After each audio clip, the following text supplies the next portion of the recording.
Ito yung ika-fifth kong bale. So, na-varnishan na. Kailangan ulitin lang itong dresser. Tapos yung iba, niretouch lang dito. Niretouch lang yung mga may sira. Yan.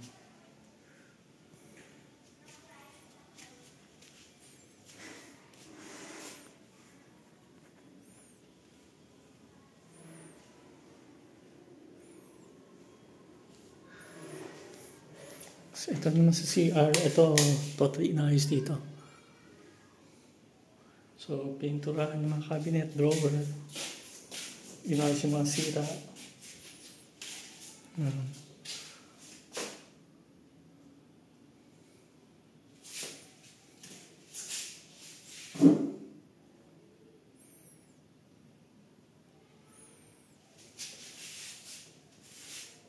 Ngayon, yung ibang drawer na balik na, yung iba hindi pa.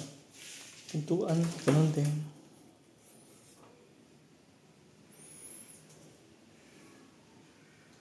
Inayos, may mga crack tong pintuan, inayos nila. Para di na makita, di na maging visible yung crack. Same here.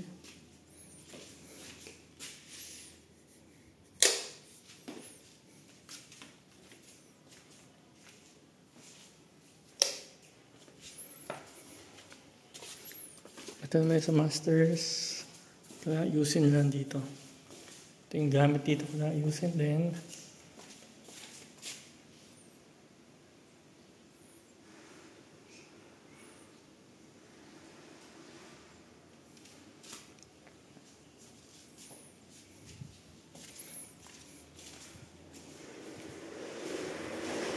Ito, dalawa.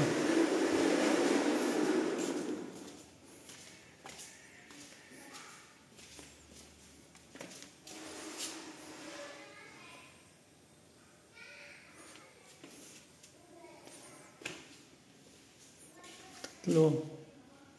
So far, sa ilan nakita ko may tatlo agad na walang cover.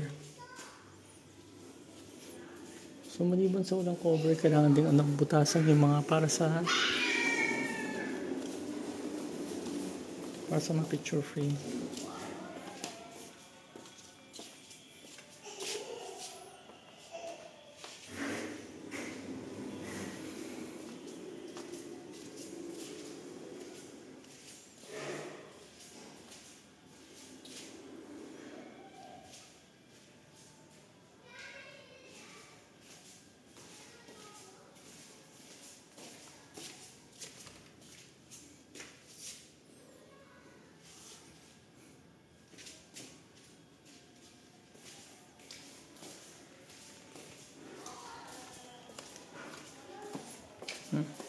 Apat.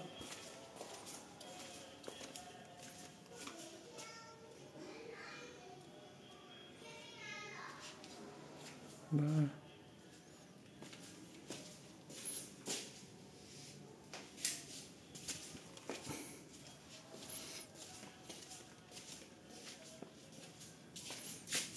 Ito siya, sabi ko may bakal na nakalabas, hindi na ayos.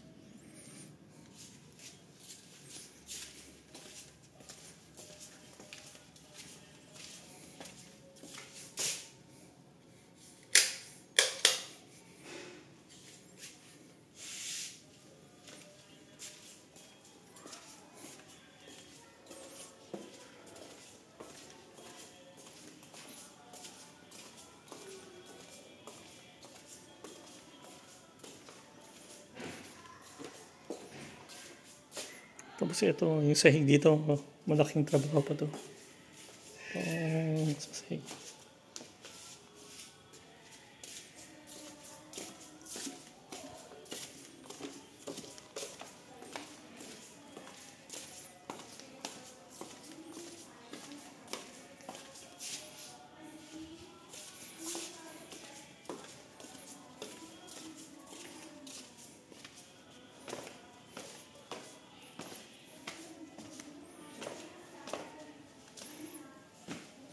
Pati ako bumaba. Ito yung isang pinakamalaking ginagawa bale. Yung isang tatlo na kasi naiitar ang gumagawa. Ito yung isa bale. Ito yung sa yung taas ng ng maliit na pintuan ng gate. Kasi lagi nang sasiraan ka, pinataas lang natin. So, kailangan niya i-grout na lang yan. Halos tapos na.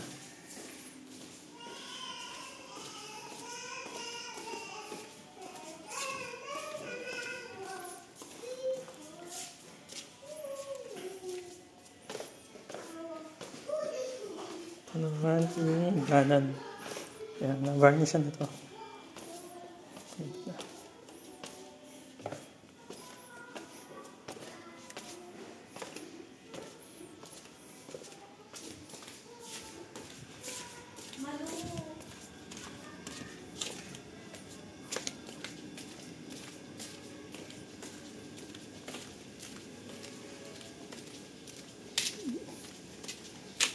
Dito sila mag-focus sa kwartong to, sa drivers. Tatapusin nila to.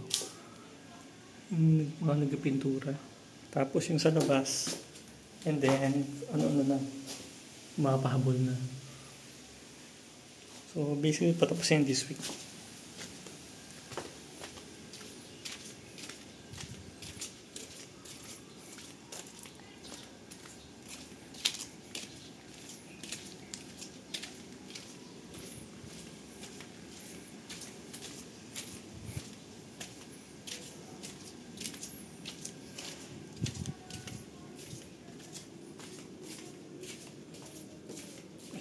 Ito kailangan i-atras to para malagyan ng sa ilalim ng semento.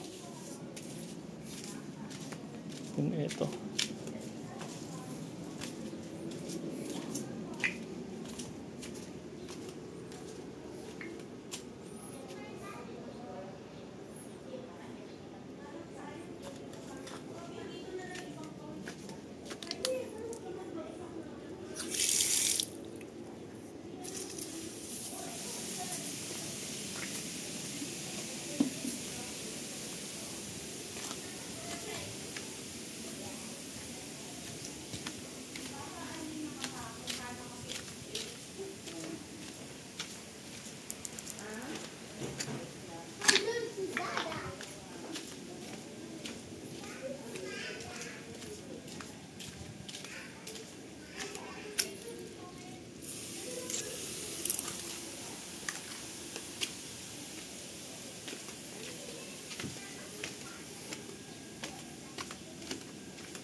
Itong sa labas naman, yung kailangan gawin dito, ito. Kailangan i-finish ito, yung malaki dito. Itong dulo, itong sides, and then itong gilid. So, yun. Tapos kailangan ko ipa-frame lang itong aircon. At pumagsak na maayos. And then nga, yung sista sa taas pa.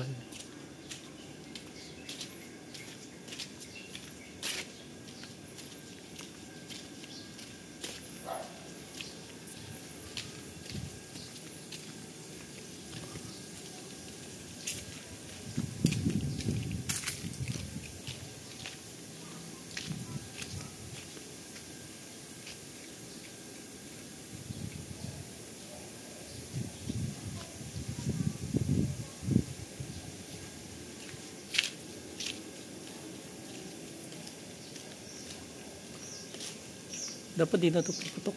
Pagkatapos na ito. So, malalaman natin.